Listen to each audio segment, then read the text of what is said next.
Do you ever have this thought, why do I even have emotions? What's the point? They just get in the way. There's no point to this. Well, there's actually three main functions of emotions. At least this is how we teach it in DBT. This comes from the science of emotions. And we can break it down in this way. The first function of emotions is it signals something to us, something that we need to pay attention to. It might be that something's wrong, or it just might be that something matters and we need to be aware of it very quickly. And it might not even be on a conscious level. It might just be just our bodies responding to something that matters, like a startle response even could be a form of a signal. The second thing is it urges us to act, right? There's the initial startle response, that's an action. But then after initial startle response from a loud noise behind us, we're looking, our head's on a swivel. We are more hyper vigilant or aware, and we might then run away. We might go fight, flight, freeze, whatever, and that might protect us and help us survive. The third thing is that the emotion itself is going to, and our response to it is going to influence others and affect others in our group or in our, you could say, our tribe or the group closest to us. That is very important, and it goes against this mistaken notion that humans are individuals and that, we don't affect each other or something. Whereas humans evolved as primarily social creatures.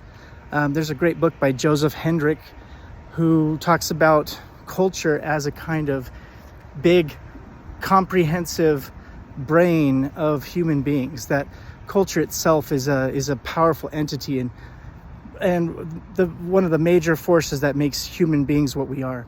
And so emotions are kind of like, individual emotions and responses are like nodes in that big cultural brain. If I have a startle response and I'm next to someone else, they're gonna be affected by that, and it might help them as well.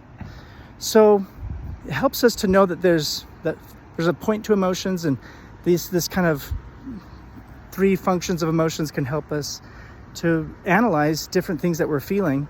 Be aware of, I'm feeling sad. Okay, what's this signaling to me, and what is it urging me to do? It might be urging me to stay in bed, or to not go to work, which is still an action. To not do something is an action.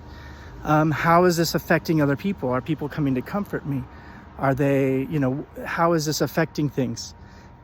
And just because there are three functions to emotions doesn't mean every time we're experiencing an emotion and going with it, it's effective.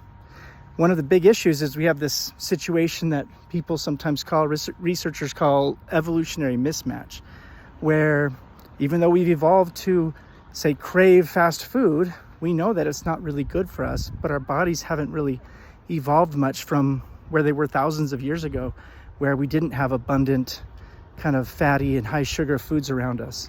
In the same way, our bodies and our emotional response system has evolved primarily to have a lot more existential threats around us.